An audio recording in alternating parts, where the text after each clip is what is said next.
I was 47, and I was completely burnt out. On paper, I had it all: the six-figure job, the house in the suburbs, a respectable car, and a 401k that was hitting all the right notes. By every American metric, I had made it. I had everything I was told would make me happy, but I'd never felt so lost. I felt like a ghost in my own life, rattling around in a mansion of success I didn't even want anymore. I came to the Philippines for what I thought was just a vacation, a break from the noise of my life. But a 30-minute chat with a tricycle driver in Bacolod City, a man with next to nothing, taught me a secret to happiness that a lifetime in America never could. So what did my life look like before? Picture a hamster on a wheel, a very expensive, well-oiled wheel, but a wheel nonetheless. My days were a blur of calendar alerts, performance reviews, and that constant low-level anxiety that comes from always needing to be one step ahead. I woke up at 5 a.m., not to the sun, but to the blue glow of my phone, already checking emails from the other side of the world. My commute was an hour and a half each way, spent listening to podcasts about productivity, convinced that one more life hack would finally give me a sense of control. My life was all about getting more. Not just more things, but more status. The right neighborhood, the right clients, the right vacation photos for social media. It was a non-stop chase, a bigger deal, a better title, a larger portfolio. We're taught that this is the pursuit of happiness. But the weird thing was, the more I got, the emptier I felt. The thrill of a new car or a big project would last a week, maybe two, before that old feeling of dissatisfaction crept back in. Have you ever felt that? Like you're winning a game, but you've totally forgotten why you're even playing. Even my friendships felt like business deals. Conversations revolved around market trends, career moves, and real estate. We weren't connecting. We were networking. Family time felt like another item on my to-do list. I was there physically, but my mind was always somewhere else, churning on the next problem, the next opportunity, the next rung on the ladder. The worst part was this nagging feeling that I was missing something huge. I'd see these moments of pure, unfiltered joy, a dad laughing with his kid at the park, an old couple holding hands on a bench, and it felt like watching a movie in a language I didn't understand. I could see the emotion, but I couldn't feel it. I was a successful man who had failed at the business of being human. I was rich in dollars, but bankrupt in contentment. That's why I booked a flight. I didn't know what I was looking for. I just knew I had to get off the wheel. I picked the Philippines on a whim, drawn to pictures of beaches that seemed a world away from my own. I landed in Negros, Occidental, having no idea I was about to get a masterclass in the meaning of life. My first few days in Negros Occidental were an assault on the senses in the best way possible.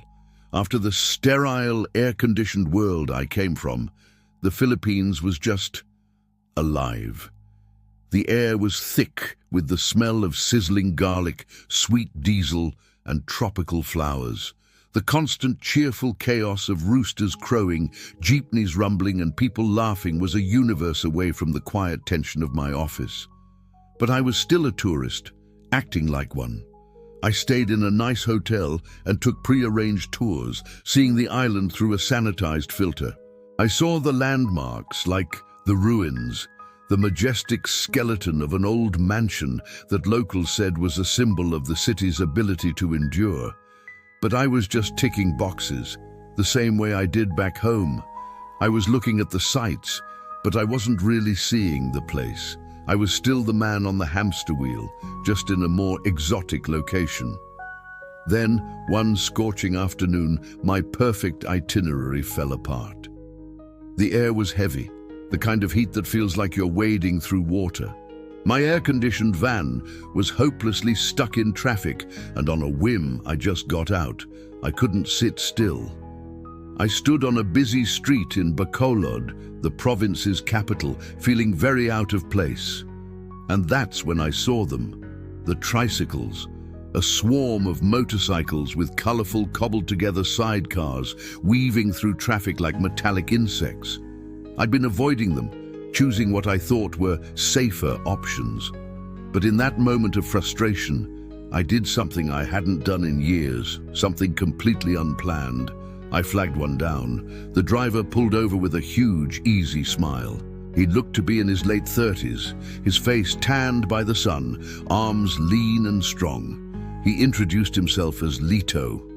I told him where I was going, and with a cheerful nod, he told me to hop in. As I crammed my 6-foot frame into the tiny sidecar, I didn't know that this ride was about to take me somewhere much more important than my hotel.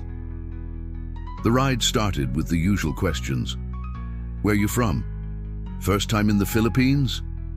Lito's English was good, and he seemed genuinely curious. This was different. Back home, a cab ride is a transaction of silence, both of us staring at our phones. This felt like a real conversation. I found myself asking about his life, honestly expecting a story of hardship. From where I was sitting, his life looked tough. He drove this thing for 10 or 12 hours a day in the blistering heat. I asked him, is it a hard life driving a tricycle? He glanced back at me, that same smile on his face, and said something that just floored me. It's a good life, sir. I get to work for myself. I meet new people every day. I was stunned. A good life? I pushed, my American brain trying to calculate it. But is the money good? Lito let out a laugh. Not a bitter laugh, but a real light-hearted one. The money is okay. Sometimes good, sometimes not so good. It's enough. Enough. That word hit me like a ton of bricks. Enough. I couldn't remember the last time I felt that anything was enough. My whole life was built on the idea of not enough. Not enough profit, not enough market share, not enough square footage. The word enough wasn't in my vocabulary. My disbelief must have been obvious. But don't you want more? I asked. A car? A bigger house? I was basically reading my own life script to him, and it just didn't make sense in his world. He was quiet for a second, expertly navigating a chaotic intersection. Then his eyes met mine in the rearview mirror. Sir, he said, his tone gentle but serious, a car is just more problems, more gasoline, more repairs. A bigger house is just more to clean. I have my tricycle. It is my business. I have my house. My wife and 3 children are there. What really makes me happy is very simple. I leaned in, hanging on his every word. What is it? When I come home at night, he said, his voice softening, no matter how tired I am, no matter how little money I made, my children run to the door, and they smile at me. That's it. That is all I need. Their smiles, they make me the richest man in the world. The tricycle kept moving, but for me, the world stood still. A man who, by my standards, had nothing, was telling me he was the richest man in the world. And the crazy part? I believed him. There was no act, no ego. It was just a simple, powerful truth. His joy wasn't tied to a stock portfolio or a job title. It was anchored in the love of his family. His wealth wasn't something he was chasing. It was something that ran to greet him at his door every single night. In that moment, my entire life, my frantic, relentless pursuit of more, felt like an exhausting joke. I had spent nearly 50 years climbing a ladder, only to have a man in a 3-wheeled chariot show me it was leaning against the wrong wall. Have you ever had a moment like this? A simple conversation that just completely flipped your perspective on everything? I'd love to read about your experiences in the comments. What was the lesson, and who taught it to you? That 30-minute ride wasn't just a trip to my hotel, it was a journey back to myself. For the rest of my trip, I saw the Philippines completely differently. I began to see that what Lito showed me wasn't just one man's opinion. It was part of a cultural mindset focused on a different kind of wealth and a different source of strength. This is likely why a growing number of Americans are drawn to the Philippines, seeking not just a lower cost of living, but a richer sense of community. I started to piece together the lessons. First, I learned the Filipino secret of redefining wealth. In the West, we often treat relationships as a means to an end, to network, to get ahead. But here I saw that relationships are the end. Family isn't just important in the Philippines. It's the foundation of everything. It's seeing generations living together, supporting each other not out of duty, but out of genuine love. It's the idea of pakikisama, a deep desire for harmony and togetherness that shapes daily life. Lito's treasure was his kids' smiles. For so many Filipinos I met, their greatest wealth was found in family, health, and faith. They were chasing connection, not currency. I'd spent a lifetime accumulating financial capital while they were masters of social and emotional capital. It was suddenly very clear who was richer. The second lesson was the power of a simple smile. There's a reason Bacolod is called the City of Smiles. It's not a marketing gimmick, it's the city's spirit. I learned that this smile isn't born from an easy life, but in spite of a hard one. The city's famous Mascara Festival, with its thousands of smiling masks, was created during a time of crisis to literally lift the city's spirits. That smile is a form of resilience, a choice to find joy even when things are tough. The locals, the Bacolodnans, are known for their warmth. They find joy in small daily moments, not grand achievements. It's a world away from the culture of complaint that's so common back home. I realized happiness isn't about having no problems. It's about your attitude toward the problems you have. And that led me to the biggest lesson. Resilience is a superpower. I saw a strength in the Filipino people that was both humbling and inspiring. It's a resilience born from facing typhoons, economic uncertainty, and personal struggles with unwavering faith and community support. They don't just endure life's challenges, they find ways to turn small gatherings into celebrations.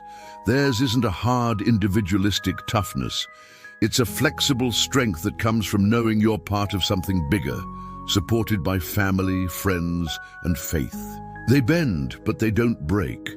They face trouble together, and they always find a reason to smile and be grateful. I left the Philippines a different man. I didn't go home and sell everything to live in a shack. The change was on the inside. I didn't change my life, I changed the reason for it. I'm still in the same line of work, but it doesn't own me anymore. I stop at 5 p.m. now. I put my phone away. I'm actually present with my family. I'm learning to find peace in enough instead of always chasing more. Lito taught me that contentment isn't a destination you reach after you've piled up enough money or awards. It's not in a bank account. Contentment is a choice you make every day. It's a shift in perspective. It's finding your wealth in your relationships, your joy in the small moments, and your strength in your community. In a world that screams that we need more to be happy, my 30-minute ride with a humble tricycle driver was a powerful reminder that the best things in life aren't things at all. Thanks for listening. If this story meant something to you, think about subscribing for more journeys into what makes a life well lived. And please, keep sharing your own stories in the comments. We all have something to learn from each other.